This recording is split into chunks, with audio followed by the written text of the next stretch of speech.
Olá, pessoal, boa tarde novamente. Vamos dar início à aula de hoje.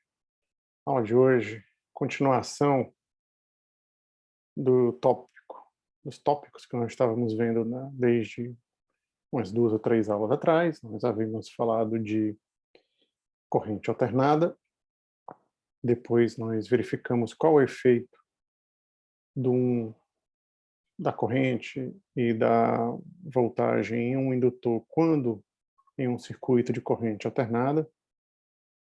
Nós havíamos visto que havia uma diferença de fase entre aquilo que você espera, né, e o que se mede no indutor. A gente verificou que o indutor, ele impede a passagem de corrente de maneira diferente, dependendo da frequência com que a corrente alterna, né, então dependendo da frequência da corrente alternada. A gente chamou esse efeito de uma resistência de reatância, no caso reatância indutiva, e a gente viu que a reatância indutiva era tanto maior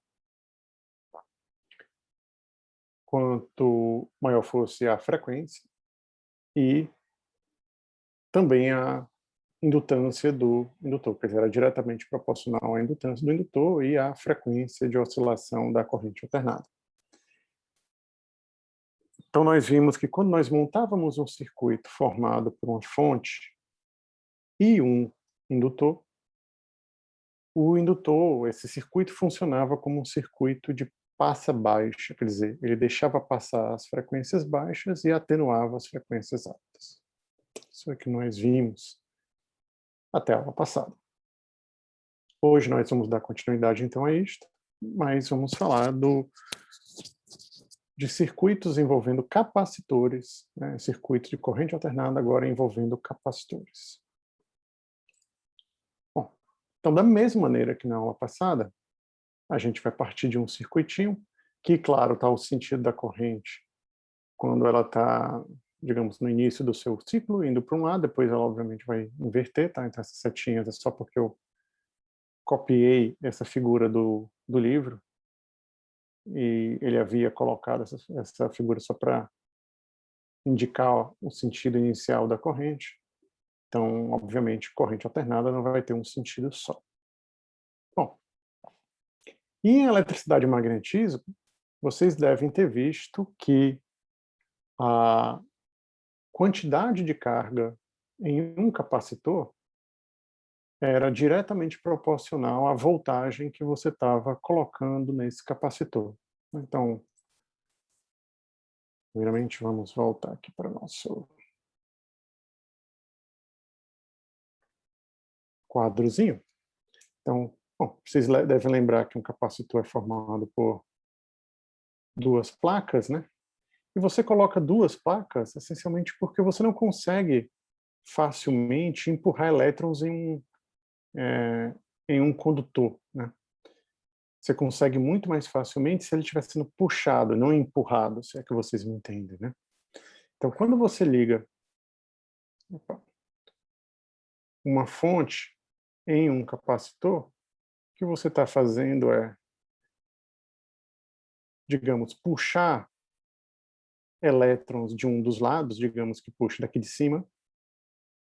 Então, elétrons saem dessa região e são jogados para essa região aqui.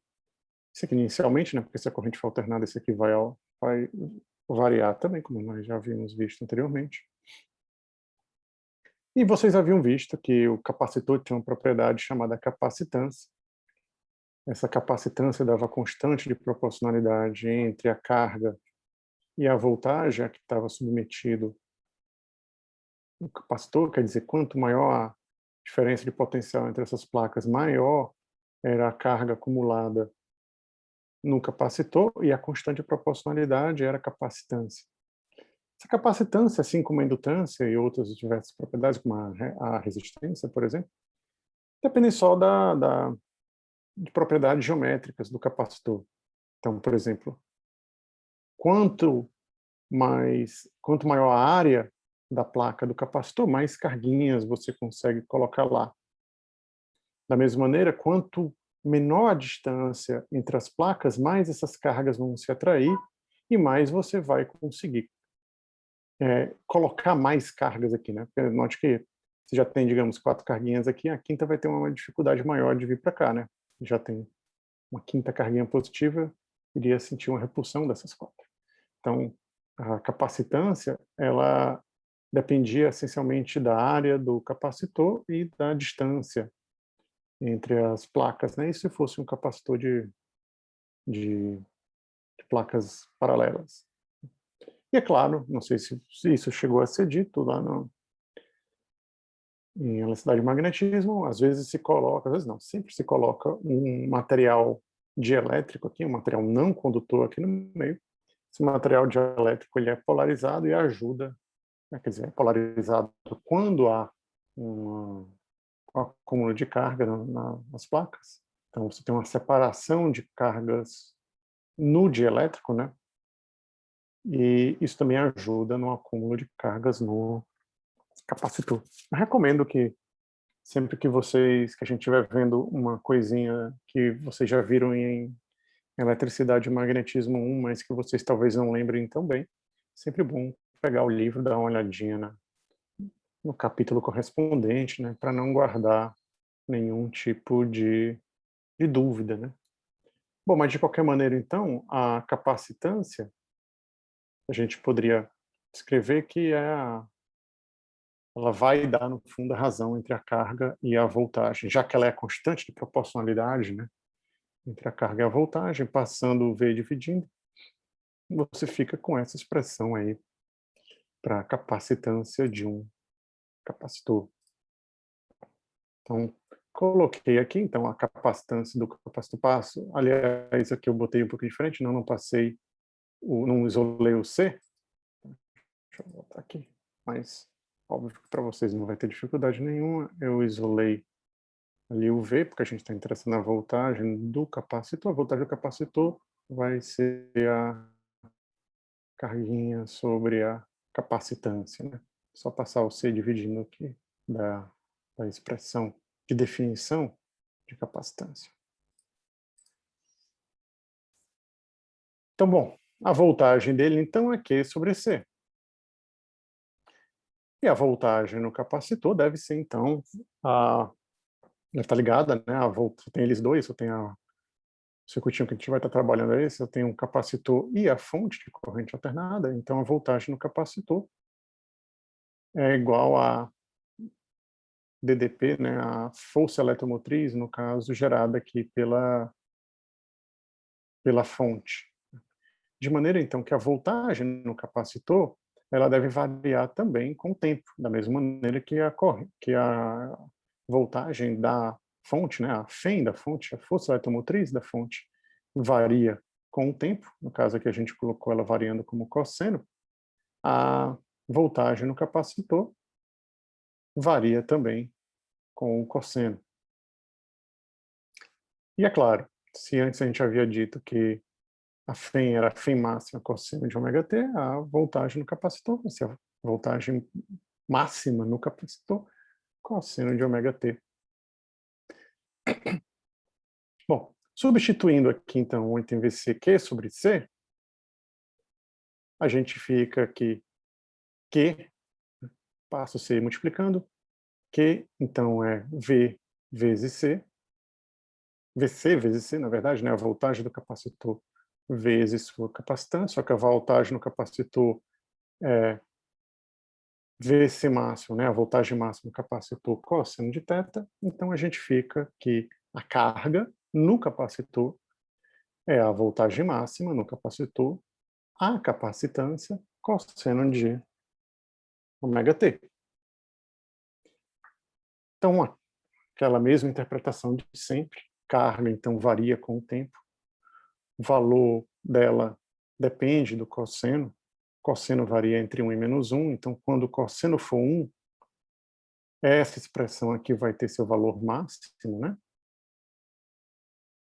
E aí o valor máximo dela vai ser quanto? Vai ser, isso aqui é 1, então o valor máximo dessa expressão vai ser VC máximo C.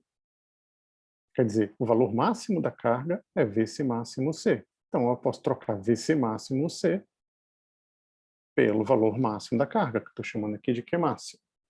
Então, Q máximo cosseno de ômega t é como a carga varia, a carga num capacitor varia com o tempo. Bom, se eu tenho a carga, fica muito fácil de encontrar a corrente num capacitor, já que corrente é a quantidade de carga que passa numa certa região do espaço, né, por unidade de tempo, quer dizer, é dq dt. Então basta derivar essa expressão para a carga que a gente tem aqui, derivando, esse aqui é uma constante, esse cara aqui é cosseno derivado a menos seno, pula fora o ômega, você fica com menos ômega Q máximo, seno de ômega t como expressão para a corrente. Então a corrente varia desta maneira. O valor máximo dessa quantidade aqui, que é a corrente, né? O valor máximo deve ser, isso aqui é uma constante, isso aqui é uma constante, né? O valor máximo deve ser obtido quando o seno for aqui mínimo, no caso, né? Porque tem esse sinal de menos, né? Então, o seno varia entre 1 e menos 1.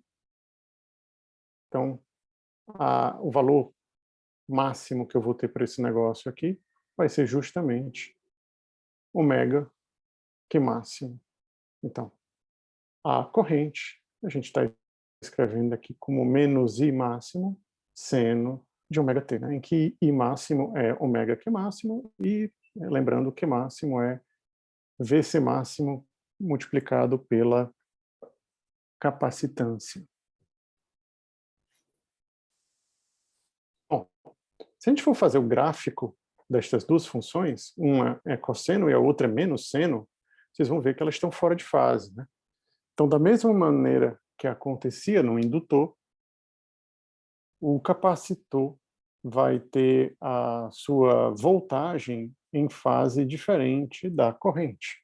A maneira mais fácil de entender é imaginar que o ciclo começa bem aqui, ó, nesse momento em que a corrente é máxima. Imaginem que aqui é o tempo t igual a zero. Então você tem corrente máxima e a voltagem aqui começa indo do zero, né? Então você tem uma corrente, a corrente é utilizada para carregar o capacitor. Claro, quando você for começar a dar corrente, digamos que o tempo então se inicia aqui, a voltagem nele é zero, né? A carga dele é zero, então a voltagem nele é zero, a DDP nele é zero. Então você vai ter vai estar iniciando uma corrente agindo nele, mas a voltagem vai estar só subindo, né? Começando aqui a aparecer. Depois, é claro, de você aplicar uma corrente por um certo tempo, você vai ter um momento em que a voltagem chegou no máximo. Mas é claro, a corrente oscila, porque está numa corrente alternada. Então, ela vai chegar uma hora que ela vai para a parte aqui negativa, né, para a parte negativa aqui do eixo vertical, quer dizer, ela vai inverter de sentido. Então, o que acontece? Você ligou, digamos que você tenha ligado neste momento aqui, aqui é o tempo t igual a zero, ligou a corrente. Começa a subir a voltagem no capacitor. Na hora que ele finalmente estiver totalmente carregado, vai ser exatamente o momento em que a corrente vai inverter de sentido e vai começar a diminuir a carga do capacitor. Quer dizer, se chegou no máximo e o máximo era carga positiva em cima e negativa embaixo, então, aqui, nesse instante, que a gente está começando como se fosse instante zero, deixa eu botar assim, deixa eu refazer esse gráfico aqui para vocês. Peguei esse gráfico aqui do livro, mas eu não acho que ele tenha começado no melhor momento para a gente entender o que está acontecendo. Deixa eu tirar aqui o negócio do zoom.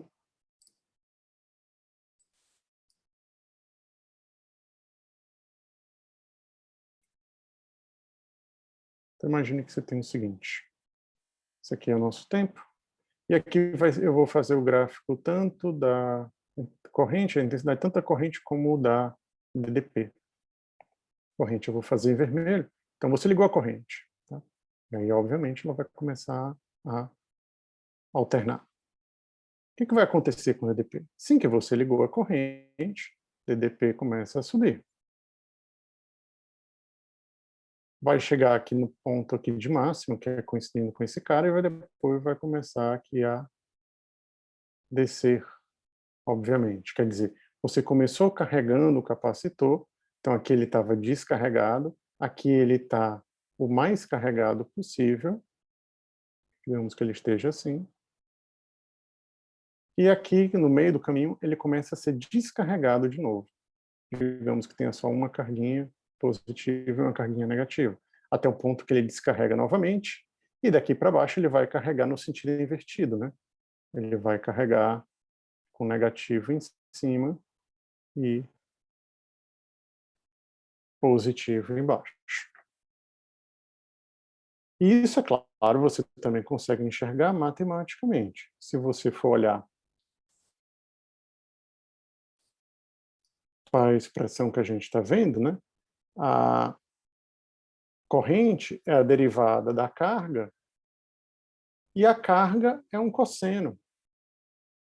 Então, no momento que eu tiver o máximo de um deles, você vai ter o zero do outro, né? Porque, digamos, aqui, se você pegar nessa situação aqui, ó, aqui, não, nessa situação aqui,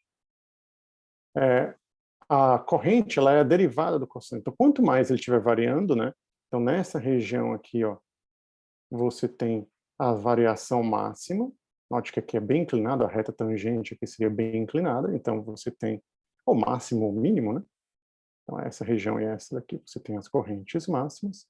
E quando você está, na verdade, na voltagem máxima, a derivada é zero, né?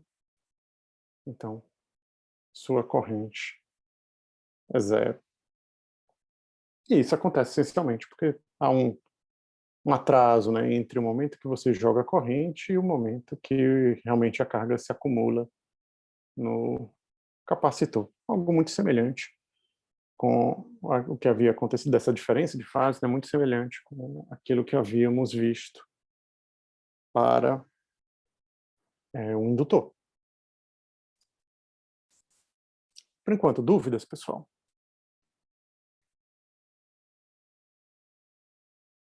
Professor, Hum, tipo, esse gráfico ali não tava mostrando bem como é que tava acontecendo, por quê? Tipo, ó, tem um que tava chegando no valor de mínimo e o outro tava chegando no valor de máximo. Então, mas é É para ser... porque Não, não se não, de mínimo representa de bem. máximo não, é para estar um de mínimo, por exemplo, aqui é mínimo, Sim, coincide com o zero um zero. É. do... E É sempre aí assim, é o. máximo, o máximo ou mínimo com o zero do outro, porque um é Uhum, derivada do outro.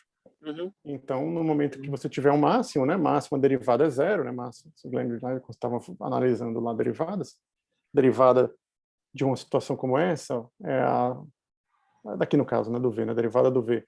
Numa Então, situação como essa, a derivada é zero. quando chega no máximo de um, o outro é zero. Aí O quando chega outro é no zero. máximo do outro, o Exatamente. seguinte é zero. Entendi. Alguma outra dúvida, pessoal?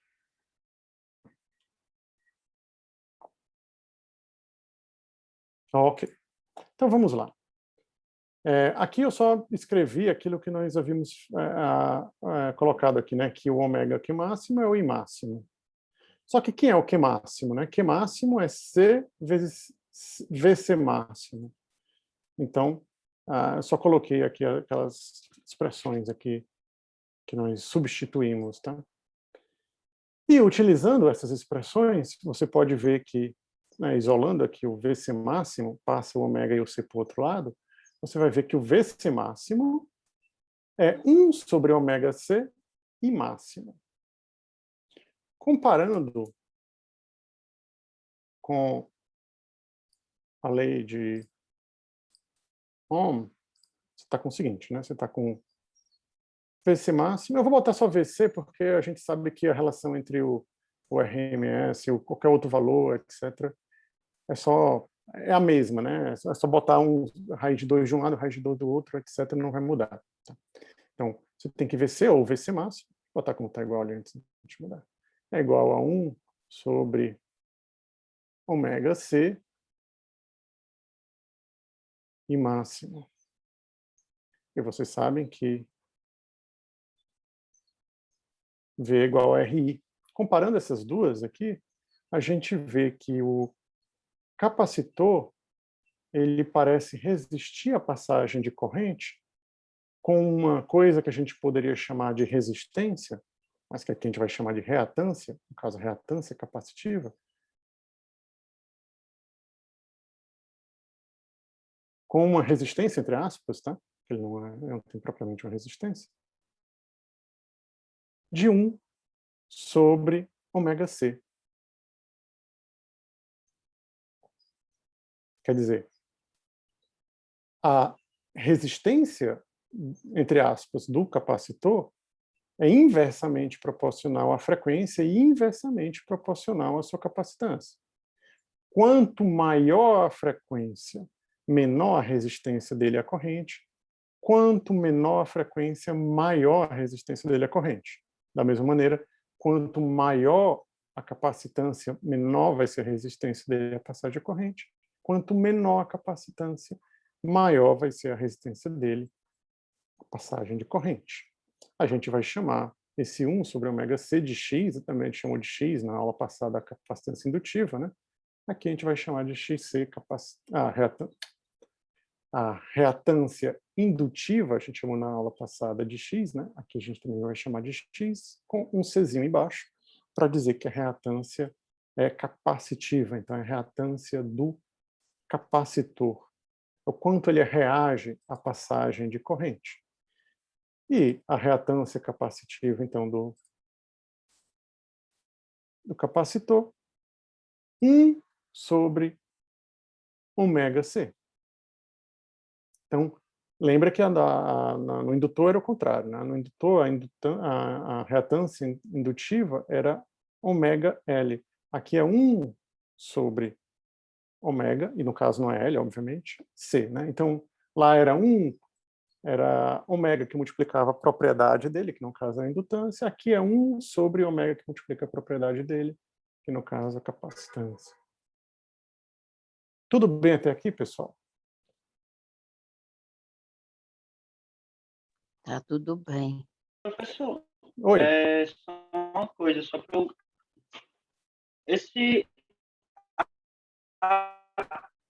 O capacitor, mesmo que as placas estejam separadas, a gente ainda considera que está passando corrente de um lado do outro? Não passa corrente. Porque a reatância... Não, o capacitor não passa corrente, tá? O que você tem é um fluxo, quer dizer, não passa corrente por ele, né? Você tem um fluxo de elétrons que é semelhante a uma corrente. Semelhante não, é idêntico a uma corrente, mas você não tem aquilo. Imagina que você tem isso daqui, ó. Eu vou ligar ele numa corrente contínua para ficar mais fácil, para você entender. Então imagine que eu vou ligar, então vocês devem conhecer o símbolozinho, né? Imagine que eu liguei aqui numa bateria, positivo aqui, negativo aqui. O que vai acontecer com elétrons que estão aqui livres? Quando olharem e verem que tem um caminho livre, um monte de carga positiva aqui, eles vão ser atraídos, né? Então, vão sair elétrons daqui, elétrons vão estar andando para cá. Então, eu vou botar assim, ó, menos, menos, os elétrons tudo vindo para cá. Aqui, por outro lado, o que vai acontecer? Elétrons que estão aqui na bateria vão falar, opa, aqui não tem ninguém, então a gente poderia, né? Aqui está bem ruim a minha situação. Tem uma grande diferença de potencial aqui, tem muita gente me repelindo. Eu vou vir para cá. Então, elétrons vêm para cá e elétrons saem daqui, ficando positivo. Note que se você olhar para um circuito, fica parecendo uma corrente, porque você está vendo elétrons rodando aqui, no caso, no sentido anti-horário, né? Ou horário, se fosse no sentido convencional da corrente. Mas não está tendo elétrons pulando aqui de um lado para o outro, não. Um capacitor, em geral, ele é preenchido com um material aqui dielétrico, né? Quer dizer, um material não condutor, e você não tem corrente passando por ele, tá certo? Você não tem corrente atravessando, pulando as placas do capacitor. No entanto, você tem movimento no circuito.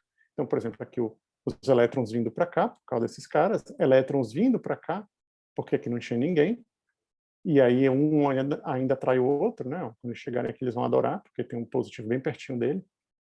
E é por isso que quanto menor a distância, maior a capacitância, né? Porque mais você vai conseguir inserir cargas aqui nesse negócio.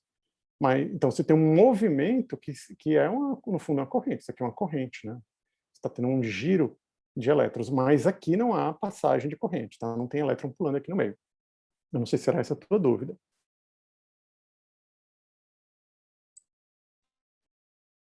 É porque lá eu estou entendendo que reatância era tipo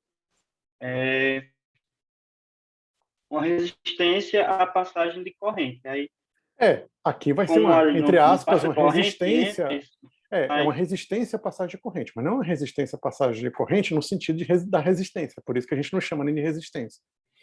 Não há corrente passando por aqui. Apesar que no indutor você tem corrente. Ele vai dificultar, por exemplo, digamos que tivessem elétrons vindo para cá, ele vai dificultar os elétrons chegarem aqui. Então é uma resistência à chegada de elétrons. Eles vão ter dificuldade de fazer esse percurso. Não é que eles cheguem a atravessar daqui para cá. Tá? Ele apenas vai ir contra esse movimento de transferência de elétrons. Tá? Ele vai falar, opa, não, vamos frear um pouquinho esse negócio aqui. Entendeu? Essencialmente é isso. entendi. Sim, então vamos lá. Onde estávamos? Emerson perguntou aqui no chat. Quando o capacitor estiver carregado, a corrente acaba?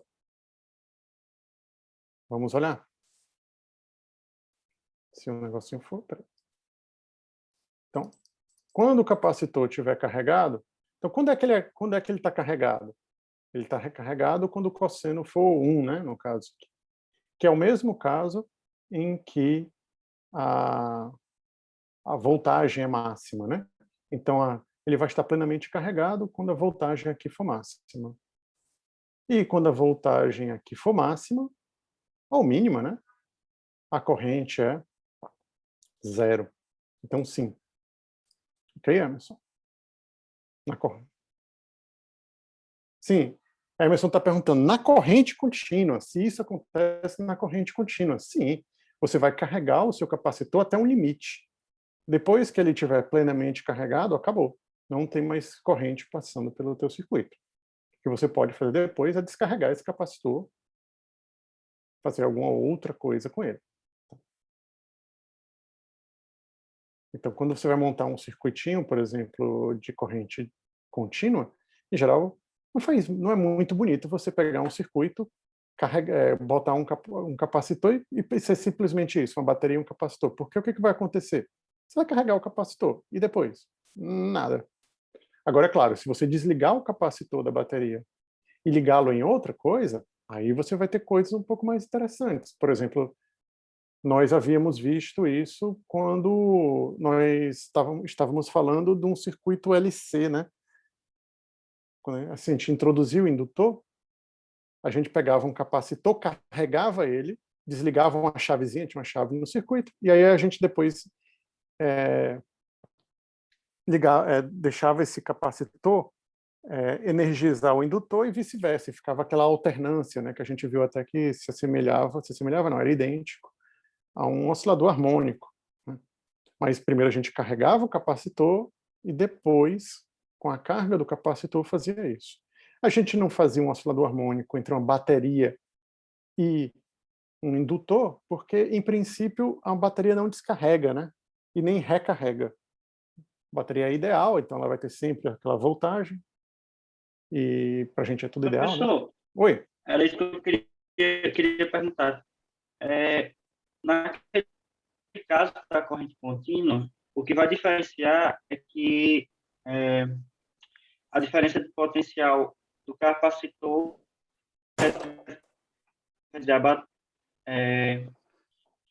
a diferença de potencial acaba ficando zero, não é? Aí o capacitor carrega totalmente e a bateria fica com diferença de potencial zero entre o capacitor e a bateria, aí acaba a corrente. Nesse caso, é assim como eu estou dizendo? Quando Quando ele Olha, carrega totalmente, aí para a corrente. eu ouvi muito pouco, mas se eu entendi, é isso que você deve estar pensando. Quando você tem uma bateria num capacitor, enquanto houver diferença de potencial entre um membro do circuito e outro membro do circuito, você vai ter corrente, né? Que é isso que gera corrente, né? Então, era isso daqui. Enquanto houver diferença de potencial entre essa placa e esta placa, você vai ter corrente vindo, no caso, de lá para cá. No momento que se tornar igual, cessa a corrente. Foi isso que você perguntou? Porque cortou muito o seu áudio.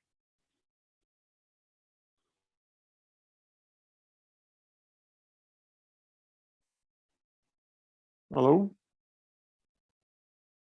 A minha internet está muito instável, mas foi isso Certo. mesmo que eu A, falei. a dona Alice perguntou se isso acontece na bateria de um carro. A Dona Alice, normalmente... diferença desse caso aí de corrente alternada é porque na corrente alternada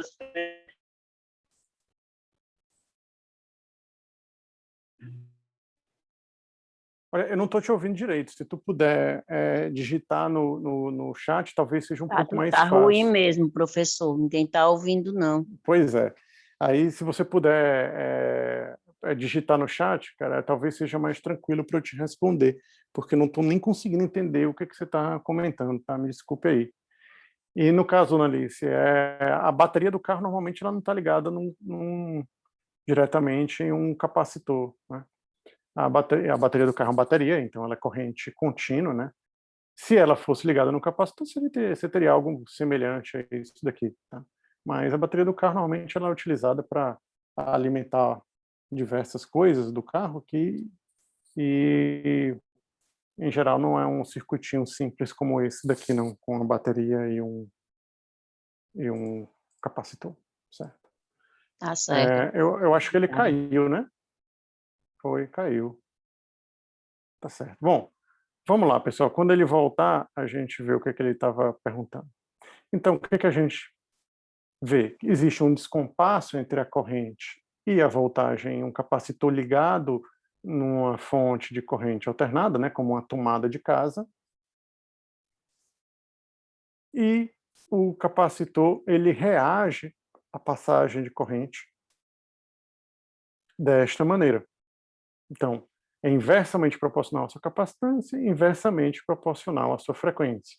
A gente chama essa reação à passagem de corrente, o quanto ele vai impedir a passagem de corrente ou não, de reatância capacitiva. E assim como a reatância indutiva, isso daqui é medida em ohms. É como se fosse uma resistência. Tá? Isso também é medida em ohms. Vamos ver se vocês entenderam.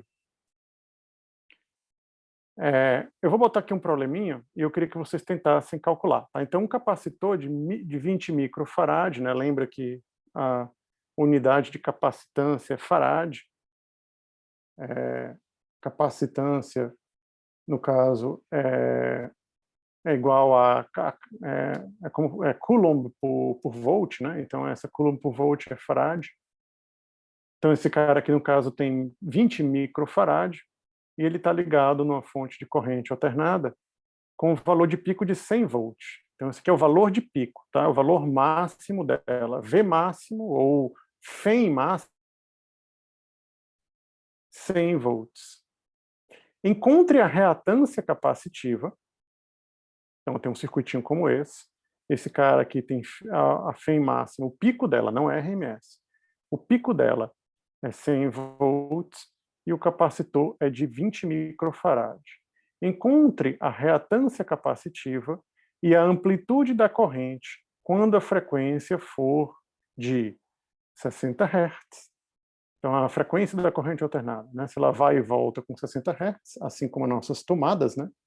Ou, no caso aqui, 6.000 Hz. Não conheço nada com 6.000 Hz para dizer para vocês. Seria 100 vezes mais alternada, né, do que as nossas tomadas de casa. Então, vamos ver se vocês conseguiriam resolver isso aqui. Lembrando que reatância capacitiva, 1 sobre ômega C, né? Isso aqui é frequência angular, tá? Então aqui é frequência angular C. Lembra que frequência angular é a frequência vezes 2π. Então, vamos ver se vocês conseguem fazer essa questãozinha. Eu vou dar aqui 5 minutinhos para vocês fazerem. Então, quero que vocês encontrem a reatância capacitiva para esses dois casos, 60 Hz e 6.000 Hz, e a amplitude da corrente, quando também eu tiver 60 Hz e quando eu tiver 6.000 Hz. E eu queria que vocês parassem para pensar, de acordo com o resultado que vocês obtiveram, se esse tipo de circuito é um circuito que deixa passar mais facilmente frequências altas ou frequências baixas, que a gente chamaria de passa alta e passa baixa, né? Quer dizer, qual que ele vai deixar passar mais facilmente? Vai ser 6.000 Hz ou 60 Hz? Entenderam a pergunta, pessoal?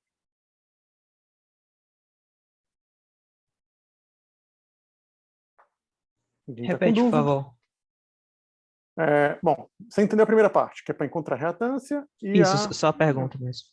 a pergunta é, um circuito como esse, em que você tem uma fonte ligada num capacitor, ele é um circuito que deixa passar mais facilmente um sinal como esse ou como esse? Você vai fazer a questão, vai olhar para o resultado dela e vai tentar interpretar isto. Lembra que na passada a gente havia visto como é que variava a reatância do indutor? Aí a gente viu que era maior, né, o valor em ohms muito maior quando a frequência era alta do que quando era baixa.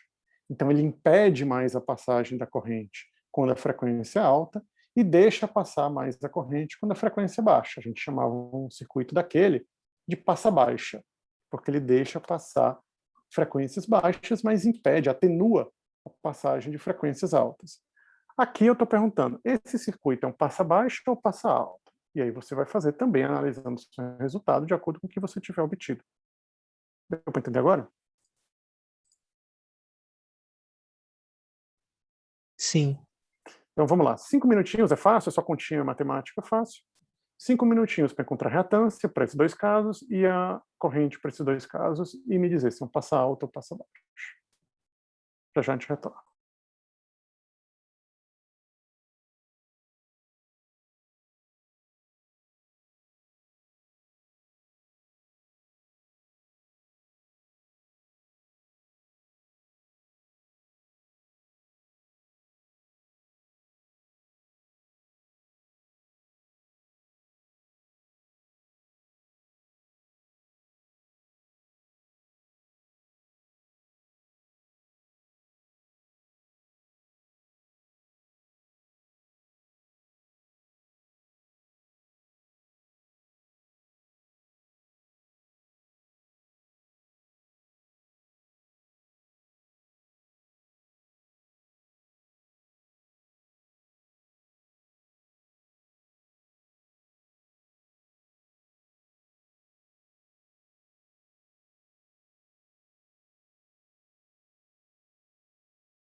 Bom, pessoal, passaram-se aqui 5 minutinhos.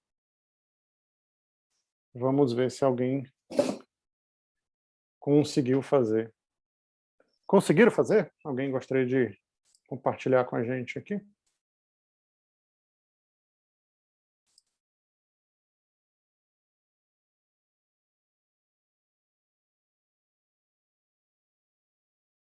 Ninguém? Posso falar como eu pensei? Sim, por favor.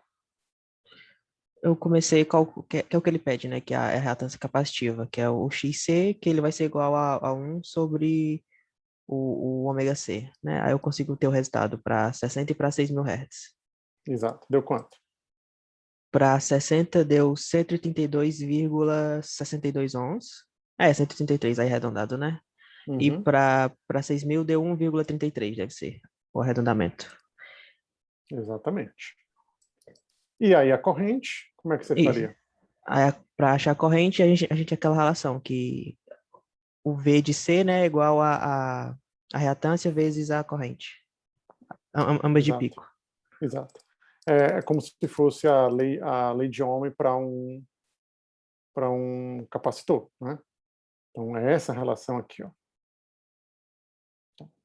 Eu digo como se fosse, porque na verdade não é bem assim que acontece, né? Mas ela é a nova lei de Ohm para a gente. Então é exatamente isso. Você pega a reatância, pega a voltagem, divide um pela outra, você vai ter a corrente.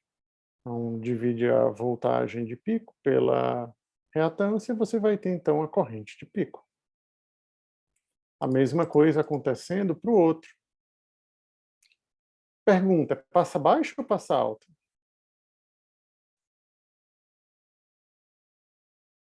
Essa parte aí eu ainda tô meio confuso para. Tá, deixa eu fazer assim. Para essa mesma voltagem, qual que deu corrente maior? Ó, uma deu para 60 Hz, foi 0,7 ampere. Para 6.000 Hz, deu 75 ampere. Então, note que ele atenuou essa daqui muito, porque a resistência à passagem de corrente é grande. Caso a gente chame de reatância, que não é para chamar de resistência, porque até chamar de impedância, tá? Que É vai passar ser alto, melhor. né, professor? Exatamente. Ele não deixa, ele é uma resistência alta quando a frequência é baixa, então é 60 Hz, a resistência é alta. Aqui é 133, quando vai para 6.000, ela é 1,33, então é 100 vezes menor quando a frequência é 100 vezes maior. Então, ele deixa passar a frequência alta, então 6.000 Hz, ele tem uma resistência baixa e deixa passar bastante corrente. Já quando a frequência é baixa, a resistência é alta e ele não deixa passar muita corrente. Isto é, ele barra a de 60 Hz, corrente baixa, e deixa passar a de 6.000 Hz, corrente alta. Ou, interpretando de outra maneira, para 60 Hz, a reatância é alta, então é como se fosse uma resistência, ele resiste muito a passagem de corrente. E para 6.000, para uma frequência alta, 6.000 Hz, a reatância é baixa, uma resistência baixa, ele resiste pouco à passagem de corrente. Então, ele deixa passar a de 6.000 e não deixa passar tanto a de 60. Isto é, ele deixa passar alta, não deixa passar baixa. Então, ele é um passa-alta. Ele deixa passar sinais de alta frequência e filtra, entre aspas não, isso é um filtro mesmo, filtra sinais de baixa frequência. Deu para entender agora, Emerson? Deu sim, ficou bem claro. Beleza, é isso. Então, vamos lá para um exemplozinho.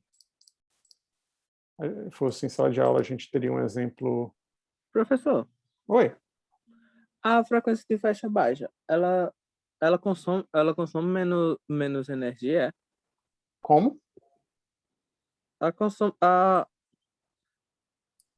Essa frequência de faixa baixa, tipo, ela faz com que ela impede que venha frequências baixas, para Um capacitor ele vai agir como se fosse um resistor variável, entre aspas. Ele vai ter resistência grande para um tipo de frequência, então para frequências baixas ele tem uma resistência grande, e resistência baixa para frequências grandes. Como a resistência é a resistência à passagem de corrente, né? O quanto você atenua um sinal. Então,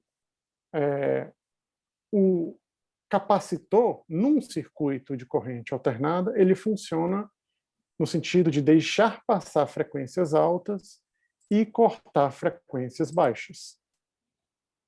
Lembra que, certo? Lembra que a resistência, né? Então, se você escrever assim, V igual a RI, então resistência é inversamente proporcional à corrente. Quanto maior a resistência, menor vai ser a corrente. Quanto menor for a resistência, maior vai ser a corrente. Então, quanto maior, menos deixa passar corrente. Lá é a mesma coisa, só que a gente está dando outro nome. A gente não dá o nome de resistência, a gente dá o nome de reatância. Mas no fundo não.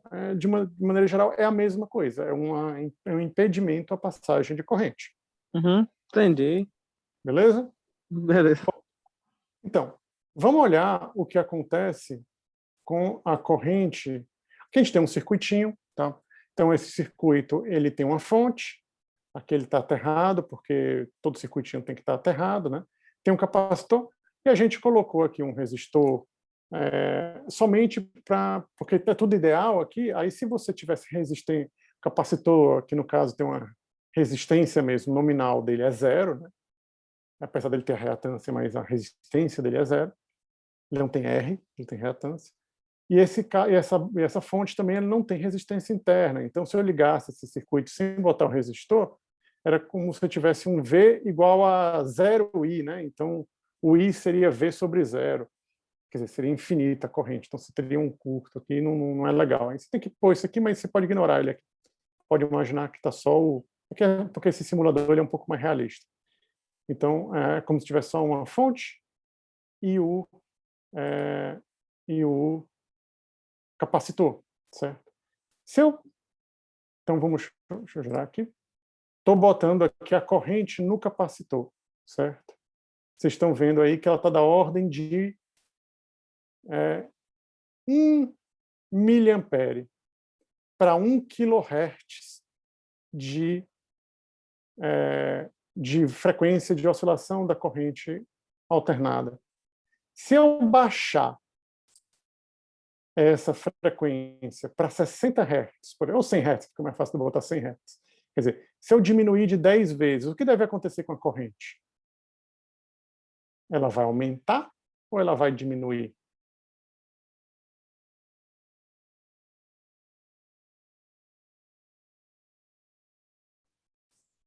A corrente vai diminuir se aumentar a frequência. Não, eu vou diminuir a frequência, tá? Eu acho que ela vai aumentar. Vou diminuir a frequência. Vou botar aqui para 100 Hz. Então, ela estava em 1 miliampere. Agora vamos ver onde é que ela vai chegar no máximo. Deixa ele mudar a escala ali.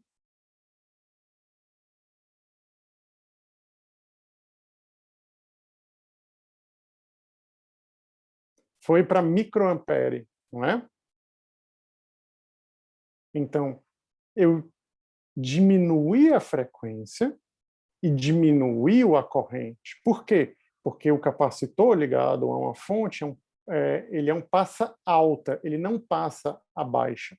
Então, ele atenua a baixa. Isto é, quanto maior for a frequência, maior vai ser a corrente que ele vai estar deixando passar, porque a reatância dele é menor, a resistência à passagem de corrente é menor.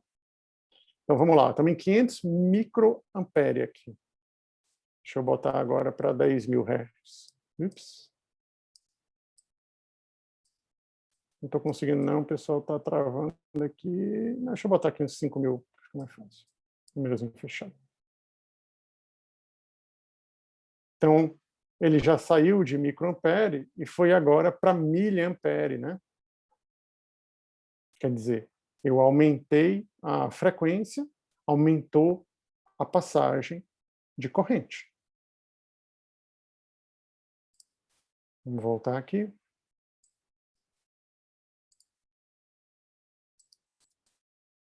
Então, imagina que eu pego esse cara e jogo para o outro lado aqui, ó. Então jogo esses dois caras, o ômega e o C para o outro lado, né? Deixa eu pegar esse daqui e vou só escrever, mais fácil. Então, vou limpar aqui. Então, vamos lá. A gente sabe que V é igual a 1 sobre ômega C, que é a reatância. E passa esses dois caras multiplicando, então V ômega C é igual a I. Isto é, o I é diretamente proporcional à frequência. Quanto maior a frequência, maior vai ser a corrente passando. Quanto menor a frequência, menor vai ser a corrente passando. Porque ele é um passa alta. Ele não gosta de passar baixa. Quanto mais baixo for a frequência, menos corrente ele vai deixar passar. Porque maior vai ser a reatância dele. A reatância,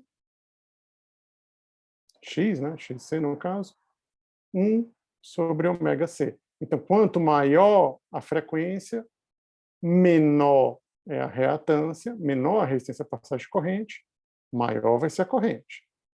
Quanto menor for a frequência, maior vai ser a reatância, maior a resistência à passagem de corrente, menor vai ser a corrente. Você também pode observar por aqui. Quanto menor for a frequência, menor a corrente. Quanto maior for a frequência, maior a corrente. Que é isso que a gente está observando aqui no nosso simuladorzinho. Aqui eu estou plotando, eu selecionei esse cara, que aqui é o capacitor, e estou fazendo o gráfico da corrente pelo tempo, mudando a frequência de oscilação da corrente alternada. Então, eu estou com miliampere aqui, diminuir a frequência, vou estar diminuindo a corrente também. Então, vamos lá. Ele vai mudar a escala já já.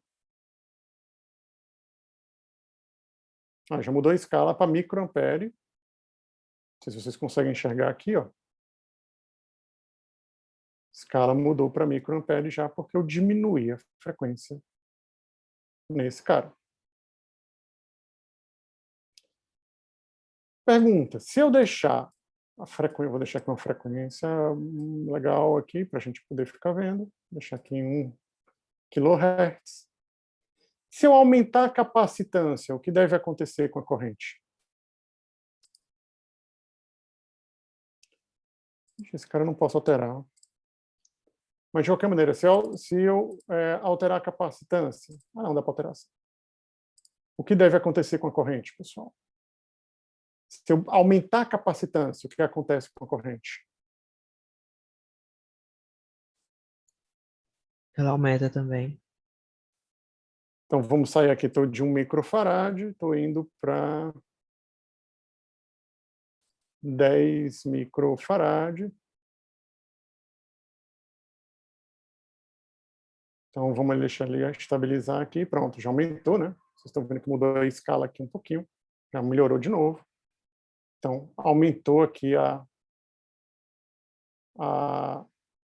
corrente que está passando pelo cara. Então, saiu de microampere para miliampere de novo. Aumentou a corrente quando eu aumentei a capacitância. E é isso, tá, pessoal? Capacitor, então, ligado num... Deixa eu desligar esse cara, senão vai ficar... Capacitor ligado a uma fonte, ele age como um passa-alta, então ele filtra sinais. Você pode utilizar isso aqui em circuitos, para você filtrar sinais mesmo. Então, se você está recebendo um sinal de rádio, de uma coisa assim, você tem, às vezes, algum tipo de frequência baixa que você está querendo tirar, você pode filtrar com esse cara aqui, que é um passa-alta. E se você quiser filtrar uma frequência alta, você pode usar um indutor, que é um passa-baixa, né? Você consegue filtrar sinais dessa maneira. Então, imagine que você tem uma coisa assim, por exemplo, ó.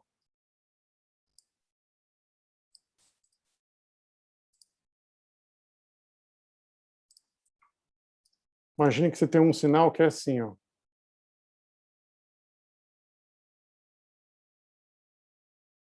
Se você ligasse isso aqui num indutor, que é o passa baixa, você ia cortar todas essas oscilaçõezinhas pequenas, ia ficar só com oscilação grande. Você ia ficar com uma coisa assim, ó. Você ia filtrar esse ruído aqui. Isso o indutor, porque ele é o passa baixa. Já o capacitor, que é passa alta, você ia ficar com uma coisa assim, ó. Você ia tirar essa onda de grande amplitude e ia ficar só com ruído no final. Mas às vezes você é o que você quer ver, né? Se você tiver algum tipo de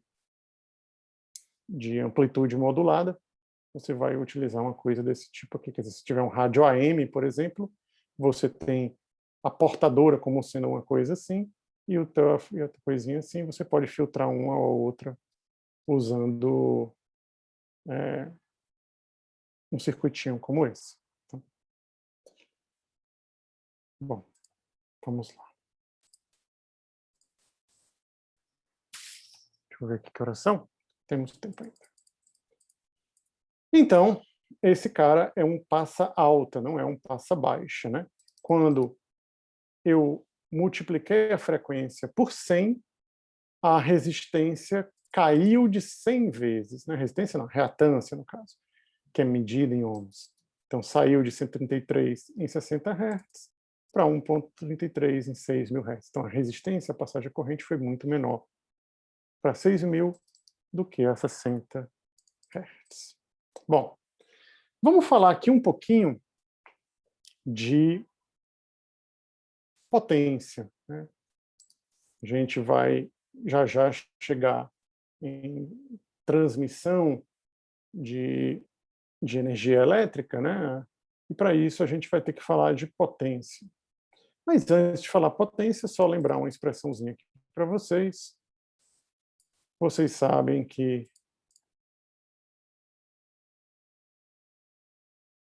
trabalho, né?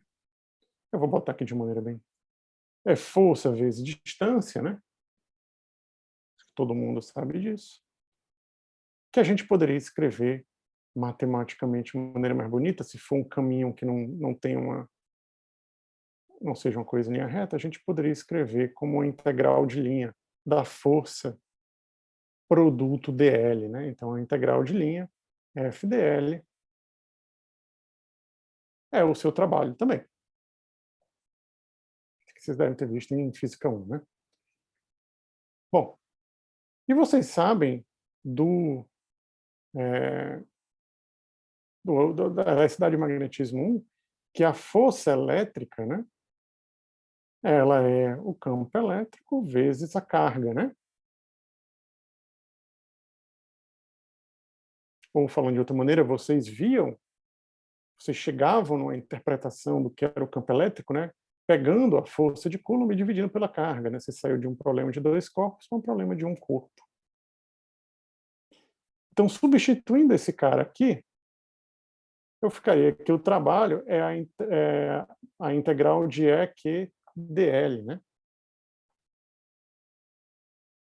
Deixa eu voltar para cá. Cadê? Aqui. Aqui eu coloquei um sinalzinho de mais, porque a questão aqui de referencial. Ou imagine que eu trabalho para levar uma carga negativa, tá? E aí você teria força, né? Menos QE, vezes a distância ds, que é o trabalho também. Só que vocês viram que essa quantidade aqui, né? Na verdade, essa quantidade aqui está errada, tá? Não era para ter o menos, não. Deixa eu só ajeitar isso aqui. Pronto. Vocês devem ter visto também que menos EDS, quer dizer, a integral de linha de EDS, era o potencial, né? Ou falando de outra maneira, potencial era menos o campo elétrico vezes a distância. E esse menos vinha da definição de potencial como sendo zero lá no infinito, né? Isto é, o trabalho ele é a carga vezes o potencial. Ou, falando de outra maneira, potencial elétrico é trabalho por unidade de carga, né? Se eu passar o Q dividindo, fica W sobre Q. Então, potencial é o trabalho que eu realizo, né, por unidade de carga. Então, para cada coulomb que eu mexo, que eu levo num certo caminho, quanto é de trabalho que eu estou realizando, isso é o que o potencial me diz, né? Bom, aqui voltou a ficar negativo porque eu não corrigi o outro slide, só corrigi um, né, pessoal? Então esqueça esse sinal de negativo. Pegando essa expressão aqui sem o sinal de negativo, que estava errado, porque menos EDS é o V, né? E fazendo a derivada temporal de um lado do outro, a gente fica aqui dW dt, né, que é a potência, né, a variação do trabalho pelo tempo, potência, vocês devem também ter visto aqui em Física 1. E aqui a potência é o quanto de trabalho você consegue realizar por unidade de tempo, né? Vocês viram isso lá. E aqui do outro lado, ficamos com dq dt, né? Dq dt, vocês sabem o que é a corrente, né? Isto é, potência é corrente vezes a voltagem. Potência, que é quanto trabalho eu realizo por unidade de tempo, é então corrente vezes a voltagem. P é igual a IV, PIV, né? Então, potência é igual a corrente vezes voltagem. Até aqui alguma dúvida, pessoal? Só esqueça esse sinal, tá? Não.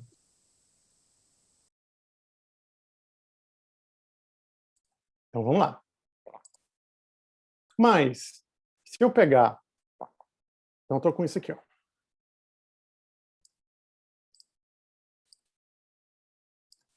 Então, eu estou aqui... P, que eu estou botando um P bem assim, bonito, é igual a I vezes V. Mas vocês sabem que V é igual a RI. Então, a potência dissipada em um resistor de resistência R, pelo qual passa uma corrente I, vai ser quem? Vai ser I que multiplica V, I que multiplica RI, isto é, I ao quadrado, né, que multiplica R. Então, a potência dissipada em um resistor de resistência R, pelo qual passa uma corrente I, é I ao quadrado R. Isto é, a relação entre potência e corrente é que a corrente é do quadrado da corrente, né? Então, se eu dobrar a corrente, eu estou quadruplicando a potência. Deu para entender isso aqui, pessoal? Deu sim. Vamos lá. Agora, é claro, né? Vamos botar aqui nos termos que a gente já estava acostumado a trabalhar.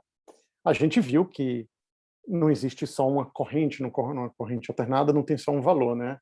Ela tem um valor de pico, tem um valor médio, né? Que a gente chama de RMS, médio quadrático, e etc.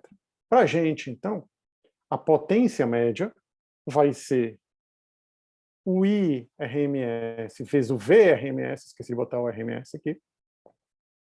Aí eu substituindo o VRMS por RIRMS, quer dizer, usando a lei de Ohm, eu fico que a potência média dissipada num resistor que está ligado a uma corrente alternada com IRMS vai ser IRMS ao quadrado vezes a resistência do resistor. Então, no fundo, eu só botei aqui médio e aqui RMS.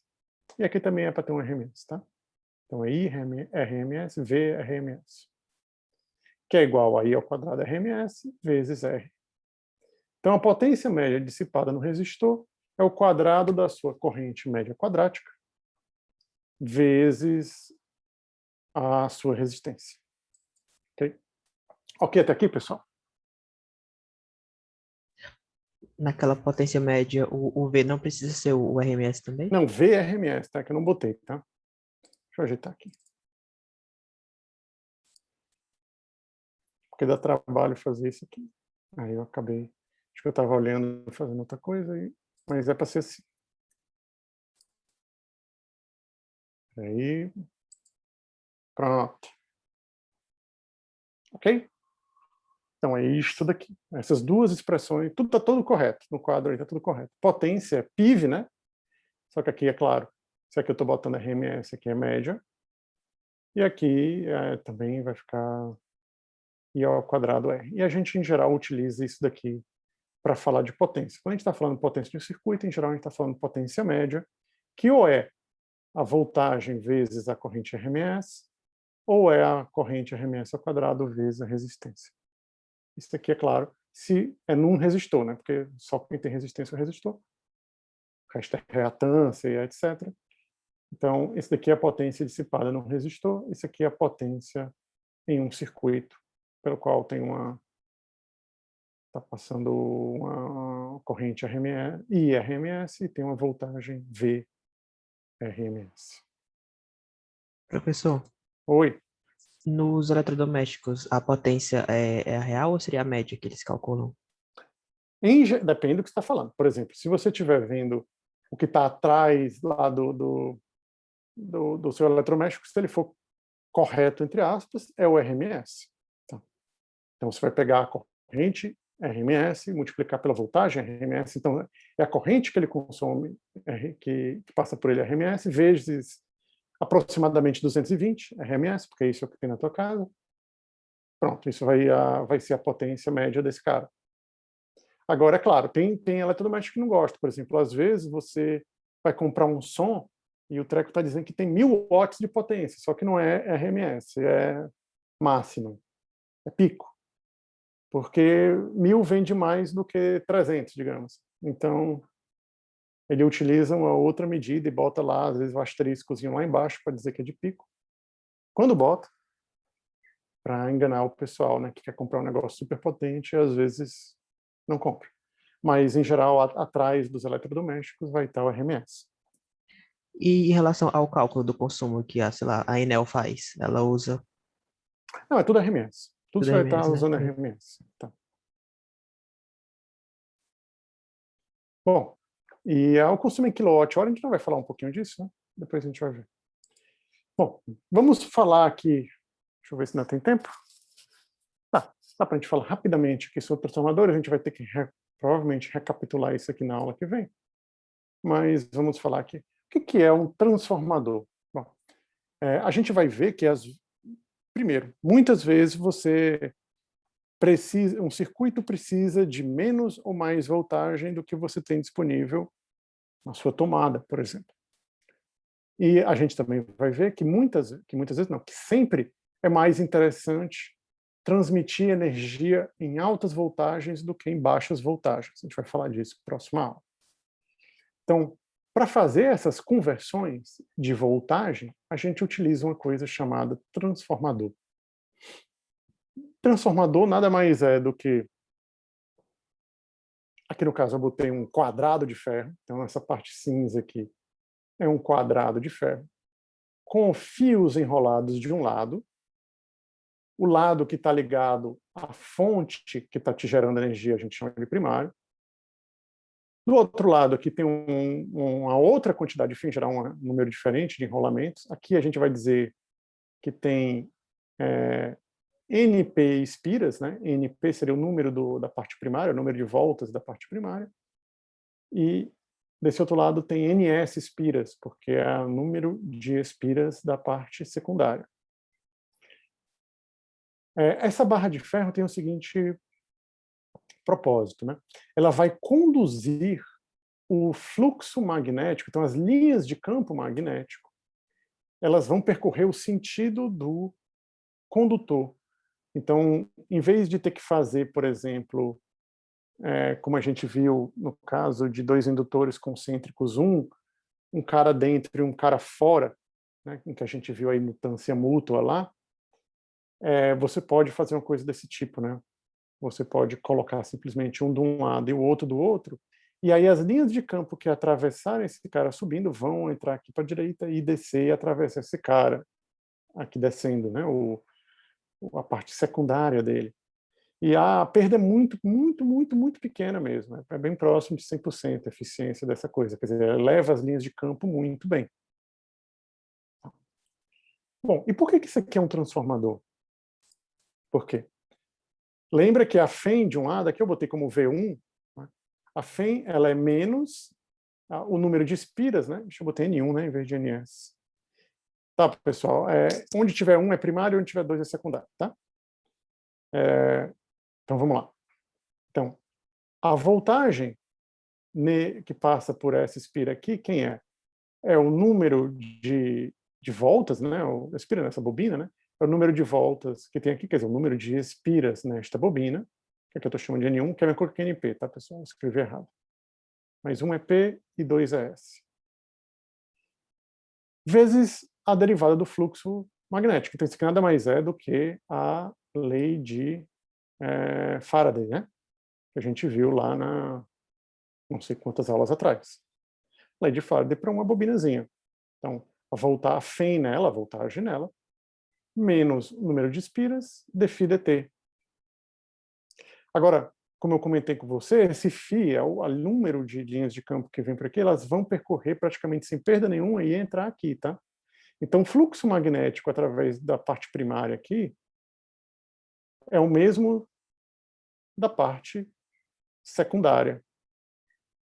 E na parte secundária, se eu aplicar de novo a lei de Faraday, com a de Lenz, né, que ela tem um sinal de negativo, a FEM lá, a voltagem lá, menos o número de voltas, que eu chamei aqui de N2, era para ser NS, mas escrevi 2, dφ dt. Ok até aqui, pessoal? Deu para entender isso, apesar dessa confusão do P com 1 e do S com 2? Deu. Como é, professor? Aqui na Poderia figura... explicar mais uma vez? Tá bom. Deixa eu botar assim. Deixa eu tentar fazer o desenho e escrever, que talvez seja mais fácil do que eu ficar tentando corrigir as coisas que a minha anotação errada. Eu copiei do livro e depois eu não me toquei, que eu já tinha pego a figura. Então, vamos lá. Então, primeiro, digamos que você tem... Deixa eu ver que outro aqui. Digamos que você tem um fio e você pega e enrola esse fio aqui. Ele vai estar enrolado em um condutor aqui, que eu vou fazer. Esse condutor é uma barra... Não sei se eu vou conseguir desenhar bem, pessoal. Está bem ruim de escrever aqui hoje. Então, essa partezinha aqui azul é um condutor. Uma barra de ferro. Barra não, né? Um quadrado de ferro.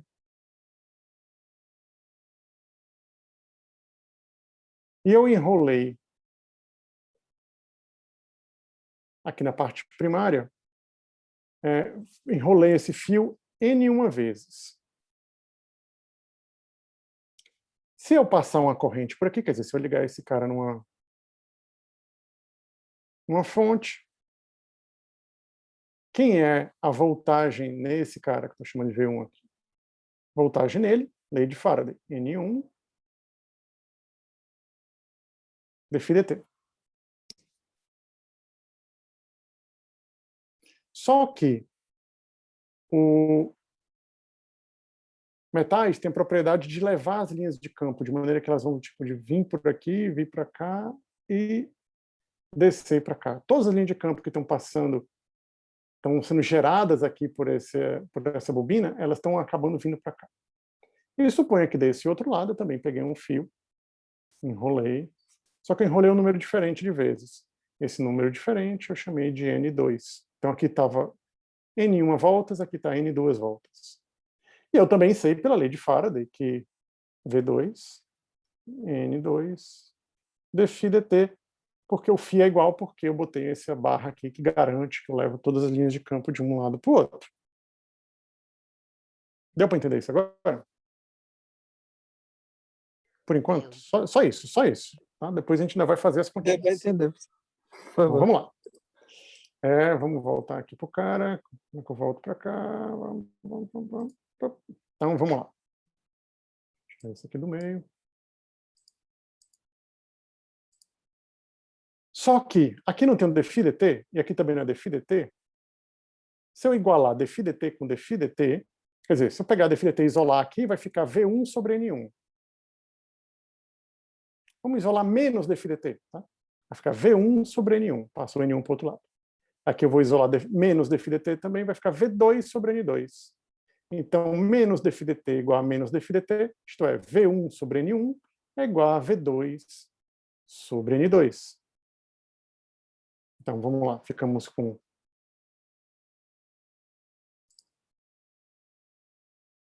vamos lá, meu colega. A gente ficou com V1 N1 igual a V2 N2 quando eu igualei menos dφdt de uma da outra. Quer dizer, isola menos dφdt para aquelas duas expressões, iguala os menos dφdts, então V1 N1 igual a V2 N2. Então, V2 quem é? V2 passo N2 multiplicando, é N2 sobre N1, N1, N1, V1. Ok? Isto é, a voltagem que eu vou estar vendo lá naquela outra espirazinha, na espira secundária, na bobina secundária, ela depende, obviamente, da voltagem que eu liguei lá na primária, mas depende também do número de voltas de cada uma. Por exemplo, se N2 for metade de N1, então V2 vai ser metade, né, meio, de V1. Quer dizer, vai ser metade da voltagem que eu tinha colocado. Isto é, eu consigo transformar um valor de voltagem em outro, mudando o número de voltas que eu tenho numa bobina.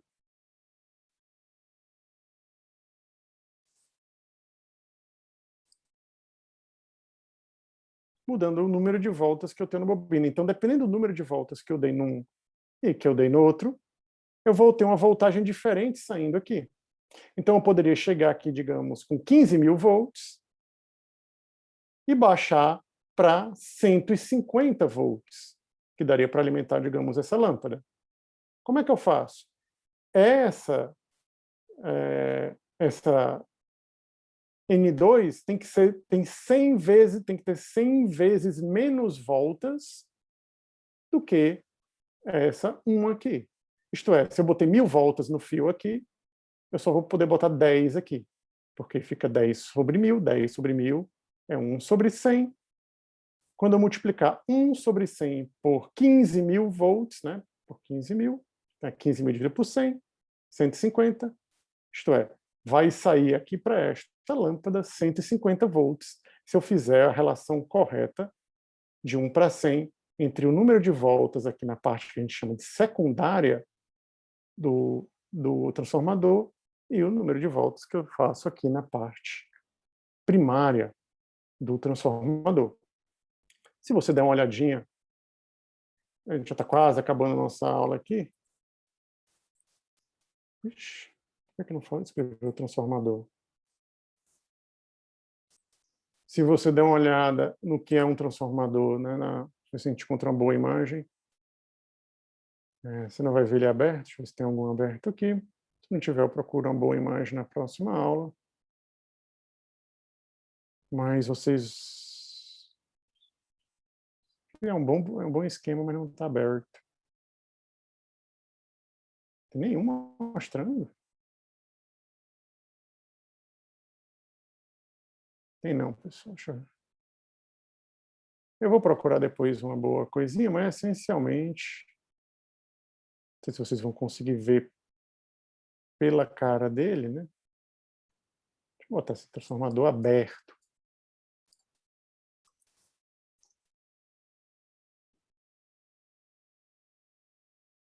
Esse aqui quase dá para ver. Esse aqui dá para ver. Mas não dá para ver que tem voltas, o número de voltas é diferente. Deixa eu... Vamos lá, abrir só a imagem aqui para vocês verem. Ixi, como está pequenininho. Então, o transformador é essencialmente um bicho assim, ó. Então, aqui tem uma barra de ferro, ela desce, vem para cá e sobe. Aqui eu tenho um número de fios, aqui é o fio vermelhinho enrolado um certo número de vezes. Aqui eu tenho o fio vermelhinho também enrolado um outro número de vezes. E a razão entre um e outro vai me dizer o quanto a voltagem vai aumentar ou diminuir na parte secundária do transformador. Quer dizer, o quanto eu consigo aumentar ou diminuir a voltagem para um outro circuito qualquer. Mas isso, pessoal, nós estamos chegando às 3 da tarde, a gente vai ver melhor na próxima aula, ok? Ok. Beleza, pessoal. Então, se ninguém tiver nenhuma dúvida, eu vou parar aqui, porque eu já vou dar uma outra aula. E aí a gente continua segunda-feira que vem.